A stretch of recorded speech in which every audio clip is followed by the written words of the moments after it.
Raiders, bitch!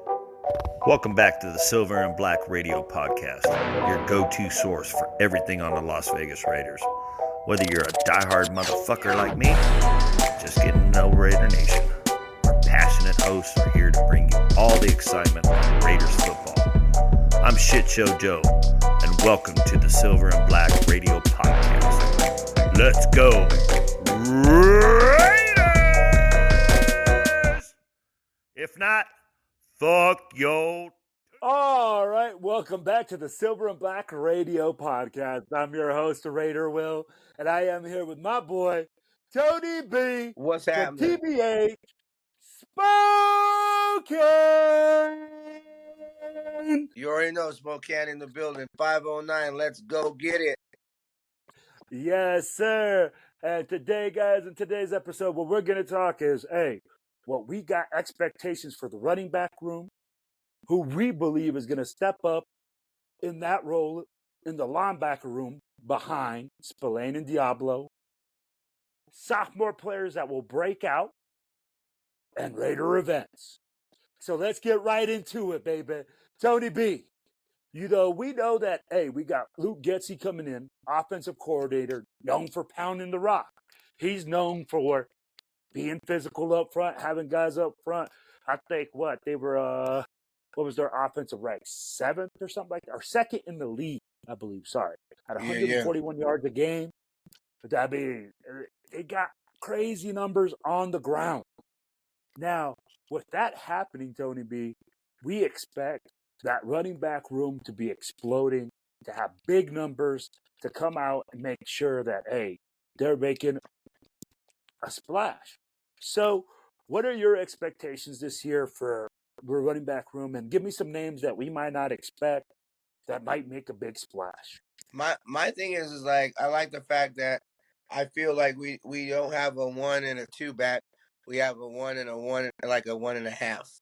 Like, he's not like Madison is going to be the surprise of the running back room, I believe, because I mean he's coming in under the radar. He doesn't have to be the guy, so he's able to kind of give off some of the responsibilities and the pressures of having to be that every down back kind of guy. So I think Madison's going to come in and have a surprisingly good year in like a secondary role where we're running a 2-back set or something where we can do multiple looks with different backs and keep them guessing. So Madison, I believe, is going to be the surprise of the running back room. Man, that's super interesting that you brought up the fact that Luke Getzi likes to use multiple running back sets, all right? When you look at his personnel groupings, guys, he likes to use multiple tight ends. He likes to use multiple running backs, all right? 11 personnel, 1 running back, 1 tight end. That's his heaviest. He uses that 57% of the time. Now, 12 personnel, 1 tight end, 2 backs, right? You said, 1-2 punch in the backfield. He uses that 23.2%, which is 8th in the league. And then using 13 personnel, which is 1 running back, multiple tight ends, he uses that 11%, and that's 7th in the league. So when you're like, a guy that's going to bring in multiple running backs, multiple looks, 22 personnel, he's 7th in the league, 2 tight ends, 2 running backs. So you're right. It's like ball distribution is going to be incredible because we got Zamir White, which, in my opinion, last year, man, he showed a lot in the games that he did play. And I know that we saw him hit that hole hard, man. He's a really solid runner. And when he hits that hole, that he's north-south and he gets downhill fast and he is physical. With Madison, man, what I like is his speed. So do you guys remember the old school Giants? Like, when they had lightning. Tell me you're going to say Brandon Jacobs. Exactly. And I was just going to say he's a smaller, faster, but he runs like Brandon Jacobs. And that's where I'm like, okay, so you got 2 guys. You got thunder and lightning. You got a physical guy and a quick guy, right? So when you get those guys paired up in the backfield, they can do different things, man. And that's where even Amir Abdullah coming right? He'll be that third down back that catches the ball out of the backfield. Right. And if you see Luke Getzi's scheme, man, running backs do a lot of different things. And this running back by committee, even though a lot of people are like, we don't have that one workhorse back, Tony, we have a lot of guys that could do a lot of different things and have a lot of different abilities. Right. Yeah, and we don't have this. Like you were saying, the multiple abilities that they have, they all have different like strengths and weaknesses, and so like that's what they can pick and choose, and it's going to be very good because if we're needing power, we go this way. If we're needing a little more speed, we're going this way. But by doing and switching back and forth, we're not giving up a tremendous loss of talent in between. Like there's still that good talent if we go fast, small ball kind of thing, and if we go hard nose, smash mouth, we can do that too.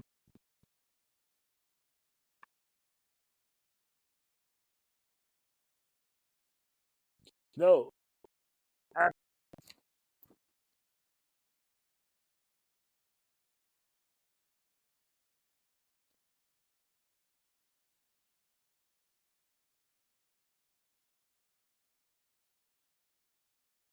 No. And Tony, it's like you said, multiple talents, multiple differences. And I believe a guy like Luke Getzi, he's really going to look into that and say, hey, man, what can I do to maximize every single player here and make sure that he's getting the maximum amount of touches in the way that I want him to get them, right? As we said, hey, he's an outside zone guy. He does multiple sets. He does different things.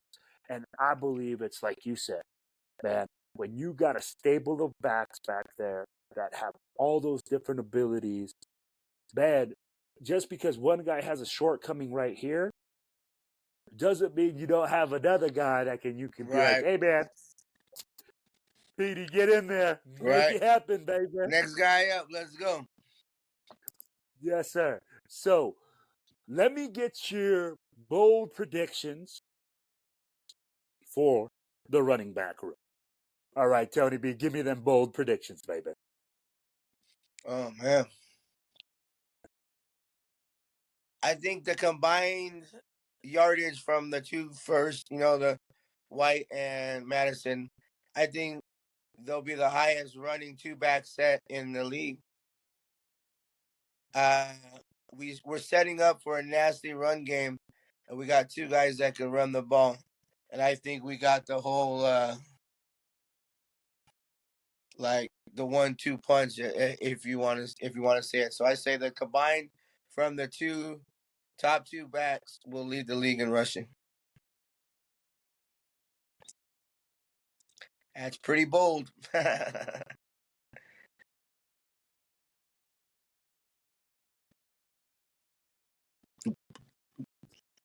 Wow. Bold prediction by Tony B.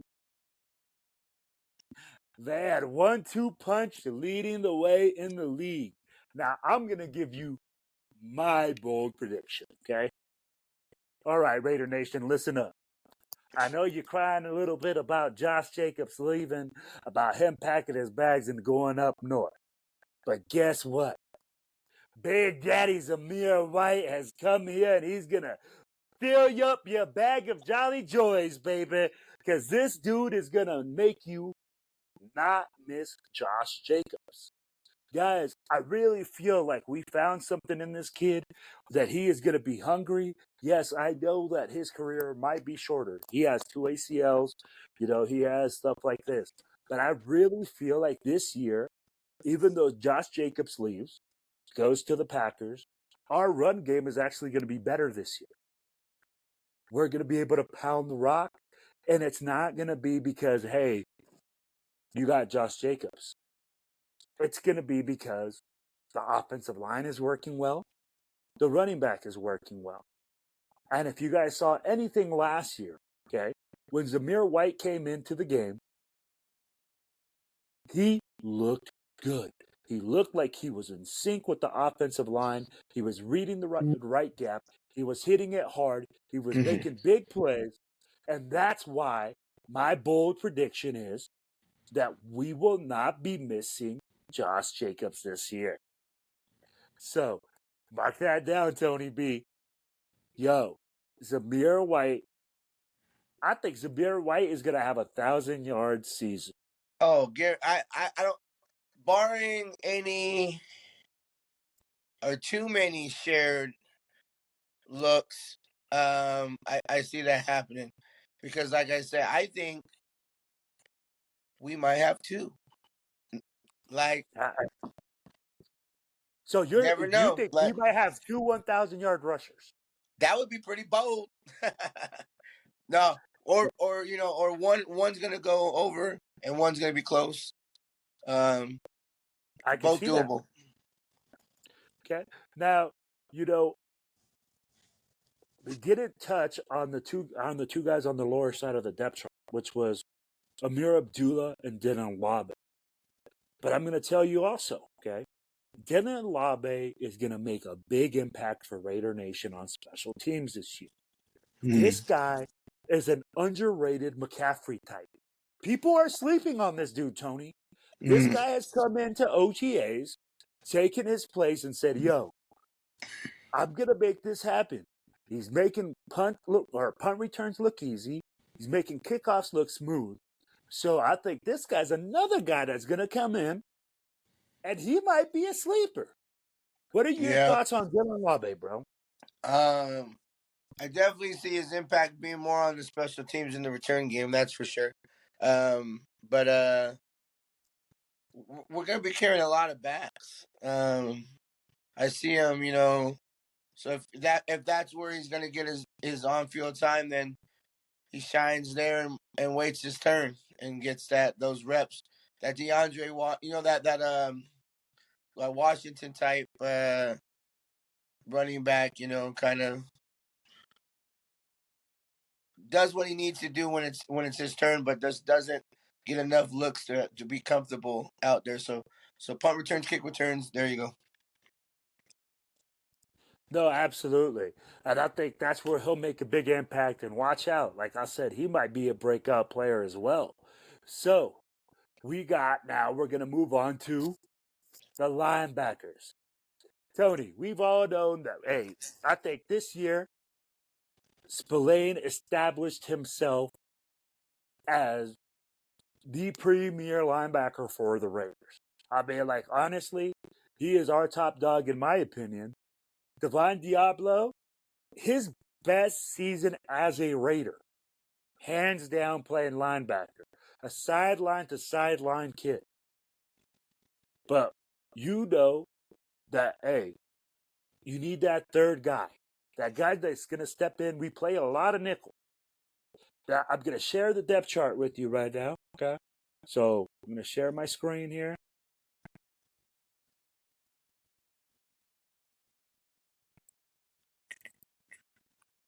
Okay.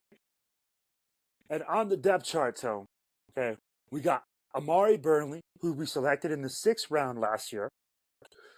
We got Tommy Eichenberg, who we selected in the 5th round this year. We got Kanai Mauga, who I believe was a UDFA from last year. We got Luke Masterson, and we got Darian Butler. Out of those guys, who do you expect to establish themselves as our third linebacker and come in and make an impact for the Raiders? Luke Masterson at the beginning, I believe, will be that third guy. But I believe one of the two rookies that you mentioned will be in that spot later on in the season. But because they'll just slowly put them in there and get their feet wet and then hit the ground running and be ready to go. But so yeah, I think Masterson at the beginning, but one of the two rookies is definitely at the end. So last year it was Amari Burnley that was a rookie. This year is Tommy Eichenberg. Who do you predict I think will be the guy? or Eichenberg then. That's the one I'm thinking of. Oh man, you know what? I love that pick, Tony B. I be like, honestly, I'm gonna be honest with you. I believe so as well. When I look at this roster and I look at the guys that we have, Luke Masterson is going to be the guy that's going to start initially there. And you know what? I like what Luke does. He has a ton of snaps, a ton of experience. And I'd be like, I think he's better at, pass pro or not pass pro at, coverage. He's a better coverage guy. But the guy that I'm most excited to see grow and develop is this year's 5th round pick, Tommy freaking Eichenberg, man. That dude is a beast. I mean, the way that he plays and the way that he played at, at at Ohio, man, it's just disgusting, man. And I believe that he's gonna bring that tenacity, man. I just see him bringing that tenacity. I see him bringing that nastiness to our team, and just that attitude that he has, to me, really encompasses what it is to be a Raider. A guy that's tough, a guy that's nasty, a guy that's an underdog. That, to me, is a Raider. And he's going to come here and make his mark. And I tell you what, man, this kid was like a 3rd round pick, and we picked him up in the 5th round. I believe that Tommy had that type of talent, man. Yeah, he's not that fast, but he's playing in the box, man. And you can, you can't teach speed, but you can work on it. And he can anticipate stuff. So I'm really excited about Tommy Eichenberg, just like you said, man. I mean, like, I know that you can probably tell I'm a little bit pumped up, but man, and I mean, one of the good things about this show and other podcasts that are on there is it keeps us in the mix, per se, and wanting to, like, Dave, don't get me wrong, day by day, every day, even when we weren't doing these, you're wanting Raider football. But, like, sometimes it kind of goes under, like, what I like to call, like, chapter members we have the chapters, and you have members that you see on every Sunday, but you don't see them in the off season. So that's why I went to doing, like, monthly events. And I said, I had a couple members, and they set up, and they're planning monthly events. And it's because we call them seasonal homies. And so we don't want seasonal homies. We want year-round homies. And when you get to be year-round homies, the desire to get it back on football Sunday is so great that you sit back on these days and you're just like, I'm ready to put, I don't care if it's a preseason game. I want to see silver and black on the field, and I want to be able to start. Because a lot of times people are like, oh, it's preseason. Like, maybe I won't go to a preseason game because maybe, like, spending regular season money on a practice or in a preseason game is not always, financially able for myself. I want to save it for the ones that the stats count. But, like, I sit back and I watch and I analyze the game, like I look and I watch the different game film. I might not be the greatest with the stats and the names and the numbers, but I watch and I see, like, position groups play. Like, I'll watch it back and I'll watch the lineman on the plays. And then I'll go back and I'll watch the same play again and I'll watch it on the DB. Like, I'll go back and, I'll scroll back and forth. And yeah, you got the side angle, so you don't get to see 100%, but I'm watching different intangibles that might be needed on Sunday when we actually need them to play. So I use it for what are we going to have kind of days. So. No, absolutely, man. I mean, like, if you look at it this year, man, and I'm just going to talk in general terms of the talent on the team, okay? This year, this team is super talented. If you're not watching these preseason games, then you're going to sleep on a dude that's going to surprise you, man. We are stacked. I mean, like, people really haven't looked at the roster. They look at one position group. They Right. look at our quarterback position, okay? And that's where it's like, okay, yeah, we're not strong there. We already know that. But look at every other position group on the roster and tell me you don't see a guy there's a potential star or that there's a suitable guy that can take the job and get it done. Bro, we're loaded. So that's where I'm like, it makes it excited for a guy like me that I watch preseason. I cheer for these rookies because I mean, like, I was a guy just like them that I wanted to live that dream. I wanted to follow it. And you cheer for those guys. You know, the guys that, hey, in the fourth quarter, like, hey, Palumao, that's a great example last, right?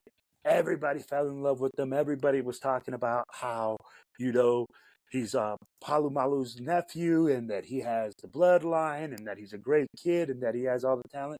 Look at him now, man. He's growing, he's developing. He's his second year with the Raiders. He's about to become a crucial player. You know, it's exciting and it's great to see that our roster isn't just so top heavy We that got we're going to depth lose. Yeah. and a We lot of got, positions. and we have youth, Tony. We have Yes, depth and we have a ton of youth. I'd be young like, depth. look at the guy. Even at key positions, we're young, man. I'd be like, we are just young across the board. We have a ton load of talent, a ton load of guys with ability that can make it happen. So that's what makes it exciting for me as a Raiders fan, as a player, as a coach, as a guy that really sees like, yo, the potential in what Raider Nation can do. So, or not Raider Nation, in what the Raiders can do, and the potential in Raider Nation. Right. Yeah, we already know. So, Tone, Potential. now that we've talked about potential and, you know, the ability that we have, the coaches, to exploit it and try to make it better, right? Let's look at last year's draft picks, and I want you to give me your prediction for a bold sophomore breakout play, all right? I'm going to give you the list here. I'm going to share my screen again. I'm going kind to of read it out close. to you. I'm going to read it to you, all right? In the first round last year, we selected Tyree Wilson. In the second round, we selected Michael Mayer. In the third round, we got defensive tackle Byron Young. In the fourth round, fourth pick, we got Trey Tucker. In the fourth round, our fifth pick, we got Jacory and Bennett. In the fourth round, with our sixth pick, we got Aiden O'Connell. In the fifth round, with our seventh pick, we got Christopher Smith. In the sixth round, with our seventh pick, we got Amari Burnley. And in the seventh round, in the seventh round, we got our last pick. That's the Jade Silvera. So again, Tyree Wilson, Michael Mayer, Byron Young, Trey Tucker, Jacory and Bennett, Aiden O'Connell, Christopher Smith, Amari Burnley, and Nestor Jade Silvera.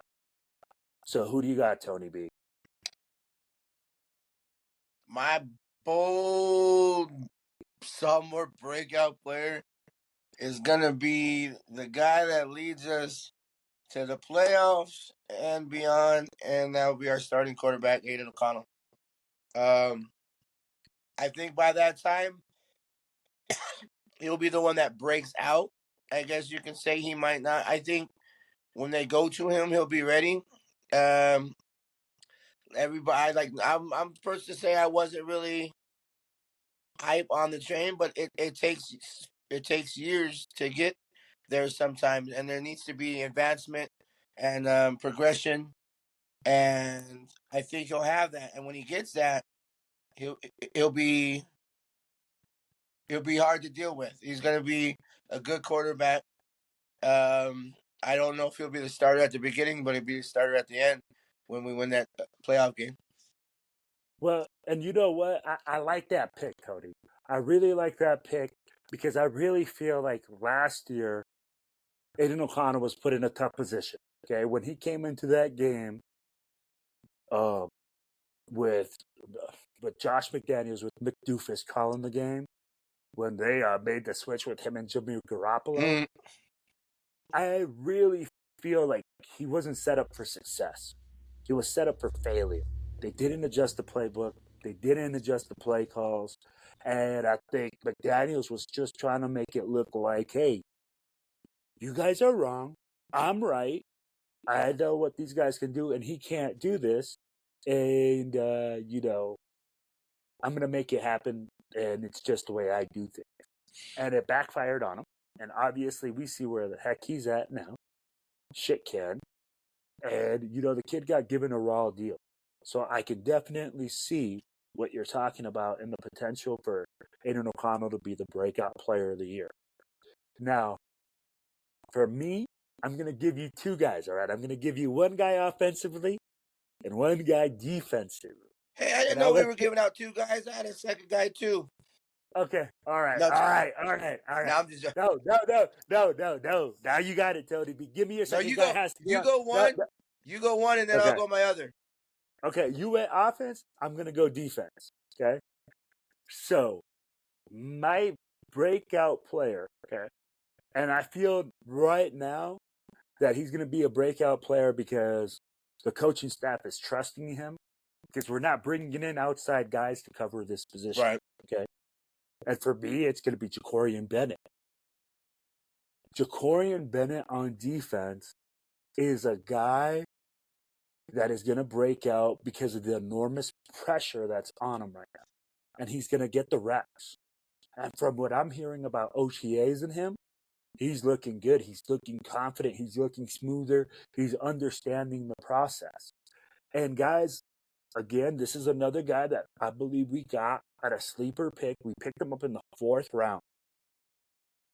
Yeah, he had some injury issues. But you pick up a guy in the 4th round, that's a quality pick that is now going to be feeling healthy, has a second year in the league. And Tony, after your first year in the league, you get in that weight room, you get thicker, you get stronger, you get faster. I mean, everything comes into full effect. And I believe that's why Jacory and Bennett is going to be the defensive breakout player of the year for the Raiders. Now, Tony B, give me. I'm staying on offense. Your guy. I'm going Mayor. I'm going Mayor. Right. And the reason why I'm going Mayor is because the addition of Bowers is going to open up so much in that tight end game plan scheme, I guess you could say. So I think we're gonna have I hate to bring them up, but the Patriots, when they had Hernandez and Gronk and they ran the 2 tight end sets, and you were wondering who this game was going to be the breakout guy this game and who was going to get the looks, and they back and forth, they were always, right. And then of course Gronk took off and had a Hall of Fame career. But I see that being a very good addition to his game plan. Like he was probably happy. Yeah, he's got competition now, but now he's got competition now. So no, absolutely, man. And I mean, I can see Michael Mara being a breakout player. If you look at Luke Getzi's stats, I mean, when he brought in the 2 years before, with Cole Kmet, he was there. He only had 91 receptions for 871 yards and 2 touchdowns. The 2 years during Getzi's stay, he had 123 receptions for 1,263 yards and 13 tutties. So obviously, man, the stats boosted up for the tight end. And I mean, I think you kind of hit the nail on the head that everybody's looking at all these other pieces and saying, hey, man, you got Devontae Adams, Jacoby Myers, you got, Zamir White, you got all these guys that can make an impact at all those other positions. So let me give you a guy that is a sleeper pick on offense. And I'm going to tell you right now, this guy has come into OTAs and just turned it on fire. You have AP talking about him, right? You have all the other coaches talking about him, about how good he is looking in OTAs. We'll run those clips right now. All right. And now you saw those clips from those coaches. Guys, the name of the game is Trey Tucker, baby. This guy is going to make an offensive explosion this year. Hey, I cannot wait to see what Luke Getzi does with this guy. I've seen Luke Getzi's offense, man. He runs a ton of reverses with the wide receivers. He does a ton of wide receiver screens, and he stretches the field vertically. These are all things that Trey Tucker excels in. And guess what? He comes into OTAs. People are saying he's looking a little bit thicker, a little bit faster, a little bit smoother. He is looking gold like butter, baby. So, hey, I'm telling you right now, don't be surprised if you say Trey Tucker just explode this year as our third wide receiver. Because everybody's going to be thinking about Devontae, about Jacoby Meyers, about, Michael Mayer. Then you got Brock Bowers. I mean, this is the fifth guy on the depth chart on offense, Cody. I mean, defensively, and you can't double everybody. Exactly. Defensively, you're not going to really plan for this guy. You're not going to be like, oh, you know what? We're going to take Trey Tucker away and leave Devontae Adams one-on-one. I mean, like, it's just not going to happen. I don't see that happening with Jacoby Meyers. I don't see that happening with Michael Meyers. I don't even see that or happening with Brock Bowers. I mean, all those guys are going to have respect. And here comes Trey Tucker, incognito, all pure speed, all pure heart. I mean, like, the Dolphins might have the cheetah, but man, we might as well we got the Jaguar. Right. So we might as well unleash him, man. And I see Luke Getzi's offense, and I'm telling you right now, man, Trey Tucker is going to have an explosive offensive year. All right, brother. So, hey, now, guys, we are going to move on to the last part of our show. And, guys, what we got today is Raider events. Tony B, what do you got for me today, baby? Well, August 17th, Tacoma, Washington, Tidlow Park, TBH Seattle presents the 5th annual Northwest Black TBH Blackout. We got multiple chapters making it in. We'll have a really nice full president's picture to take part. We have it's at, like I said, Tidlow Park in Tacoma, Washington. We'll be posting on all our social media outlets as it gets closer. I just can't. I mean, it's just enough to get back in the flow of things, and it's week 2 of the preseason, and we play that day, so we'll have a watch party location while we are in the area. TBH West Coast, we got TBH Lovelock, TBH Reno, TBH Portland, Seattle, Spokane. Other clubs will probably make it as well, because they have some other Raider clubs in the different areas, with like the Northwest Raider Booster Club. You got like the Wrecking Crew. You got gosh, there's quite a few in the Portland area as well. So it's gonna be a great time. Come on out, break bread, and let's kick the season off right. Yes, sir. And you know what, Tony? You also got to let them know that, guys, we'll be up there. We'll be doing some live streaming. We'll be doing some stuff like that. Yes. We'll be doing giveaways. We have flags. We have other, Raider swag that we'll be giving away. You guys just let us know that you guys are following us, that you guys are, fans or whatever, and you guys will get a little bit something. We will put you guys on the show, and it's going to be a great time. Also, go ahead.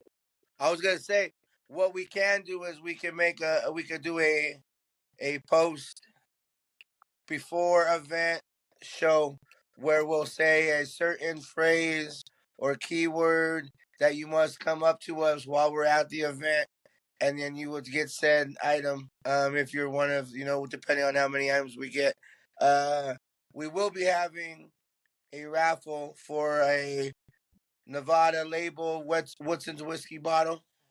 We'll have, and that's for all members and all attendees that are 21 and over. Can be able to do that. That'll be kind of it's the profits go to TBH Seattle, and but like the bottle came from TBH Reno. TBH West Coast has helped with that, as well as TBH Spokane will be kind of all coming together to do the raffle for them. So just to let you guys know, we'll be selling the tickets. We'll be running the raffle. We're going to keep it a little bit separate because they have other raffles going on, and I don't want people to think that those raffle tickets will go into the fund for the bottle. You never know. We might be able to take on show, maybe take Venmo payments for need not be present to win. Let's just try to raise some good money for some good people in TBH Seattle, and that's really the reason we're doing this. It's not for to get a local homie the bottle, which will be great if a local person wins it. But if we can make them the most money, I don't mind having to make that work. So we'll figure something out, but it'll be good stuff. Good stuff. Details pending, to be determined. To be determined on the raffle from Tony B. Yo, so guys, make sure you guys click like, you guys click subscribe, you guys click share, you guys comment. Make sure you guys hit Tony B on all his social media sites. He on Facebook, he is Tony Raider Bova. Tony Bova. Oh, Raider Tony Bova. Then on Instagram, he is the Black Hole Spokane. So make sure you guys follow his post. Make sure you guys pay attention because he's going to be the one posting about the raffle, letting you guys know what the rules are, what the regulations, and how that's going to be handled. Guys, you guys can follow me at the Silver and Black Radio Podcast on Instagram, on the Silver and Black Radio Podcast on Facebook, on X, and pretty much any social media site. And again, guys, thank you guys for listening. Raider Nation, it's all about one team.